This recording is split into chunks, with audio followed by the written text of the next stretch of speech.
काही मुलं खूप कडकडी असतात, अभ्यास करायला नाही म्हणतात, खूप ओव्हर ॲक्टिव्ह असतात. ती मुलं एका शांत ठिकाणी एका ठिकाणी बसू शकत नाहीत.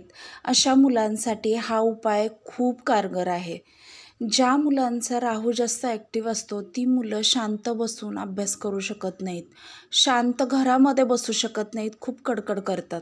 तर त्यांनी काय करायचं, त्यांच्या पॅरेंट्सनी म्हणजे आईवडिलांनी त्यांच्या सकाळी अंघोळ केल्यानंतर त्या मुलांच्या डोक्यावरती म्हणजे शिखा जिथे असते आपली, म्हणजे ब्राह्मण लोक जिथे शिखा ठेवतात, शिखा म्हणजे शेंडी ठेवली जाते, केसाचा थोडासा भाग ठेवला जातो, तर त्या शिखेवरती त्यांनी गंगाजळ टाकायचे आहेत.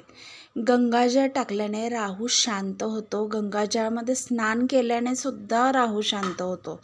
तर काय करायचे, जी मुलं लहान मुलं एका ठिकाणी शांत बसत नाही, खूप कडकड करतात, ज्यांच्या कुंडलीमध्ये राहू काहीतरी निगेटिव्ह इफेक्ट देतोय, अशा व्यक्तींनी सुद्धा, म्हणजे ती स्त्री पुरुष लहान मुलं कोणीही असू, की जे जास्त ओव्हर ॲक्टिव्ह आहेत, त्यांना शांत बसवत नाही, सतत डोक्यामध्ये विचार असतात, अशांनी सुद्धा आपल्या शिखेच्या ठिकाणी किंवा आपण जेव्हा स्नान करतो तेव्हा आपल्या आंघोळीच्या पाण्यात सुद्धा गंगाजळाचा वापर करू शकता, किंवा गंगाजळ आपल्या शिखेवरती 2-4 थेंब टाकले रोज सकाळी आंघोळ केल्यानंतर, तरी त्यांचा राहू हा शांत होईल आणि चांगले परिणाम द्यायला लागेल.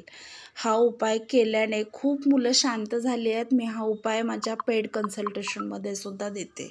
तर हा उपाय नक्की करा. श्री स्वामी समर्थ. माझ्या चॅनल सबस्क्राईब, लाईक आणि शेअर करायला विसरू नका.